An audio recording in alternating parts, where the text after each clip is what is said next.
văn nghệ của chúng ta chuẩn bị sẵn sàng cho phần vị sinh thường của chương trình ạ.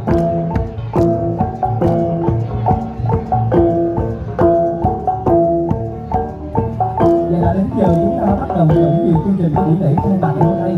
Thì xin được mời đội văn nghệ của chúng ta chuẩn bị sẵn sàng. Đầu tiên là tiết mục phiên bản bên chúng tôi sẽ là tiết mục mở màn.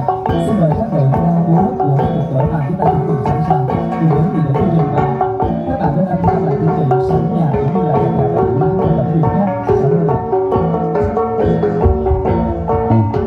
Ban tổ chức cũng xin thông báo đến các chủ của các phương tiện ô tô và xe máy hiện tại đang đứng ở phía trước các gian hàng, đặc biệt là khu vực sân khấu phía trước gian hàng của xã Chư Đăng Gia và thị trấn Phú Hòa. Đề nghị tất cả các phương tiện chúng ta di chuyển ra khỏi khu vực không gian của lễ hội. Rất mong lực lượng an ninh phối hợp nhắc nhở các chủ phương tiện chúng ta di chuyển xe của đơn vị, của các cá nhân chúng ta di chuyển ra khỏi khu vực không gian của lễ hội. Xin cảm ơn.